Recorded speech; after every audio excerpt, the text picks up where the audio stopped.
Hi hello friends, मी सीमा तुमचं सगळ्यांचं स्वागत करते माझ्या चॅनलवर. आणि मी इथं तुम्हाला विठ्ठल रुक्मिणीच्या मूर्तीमागं एक प्रभावळ किंवा एक बॅकड्रॉप कसा तयार करायचा हे मी याच्यातून आयडिया दिलेली आहे. हे पितळीचं ताट आहे जे की मी मूर्तीच्या हिशोबाने घेतलेलं आहे. मूर्ती एकदम याच्या मागे व्यवस्थित बसते, फिट होते.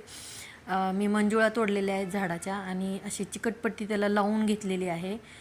याची हे लावण्याची आयडिया म्हणलं तर 11 ते 2 जसं घड्याळाचा काटा असतो, 11 ते 2 नंबर्स असतात त्यामध्ये त्या हिशोबाने मी लावलेलं आहे.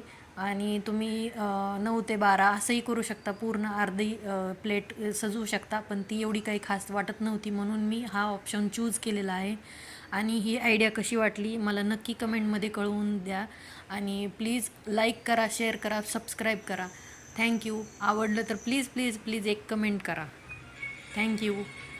डेकोरेशनचा लाँग व्हिडिओ मी यूट्यूब चॅनलला टाकणार आहे, तो देखील बघा आणि लाईक करा, सबस्क्राईब करा.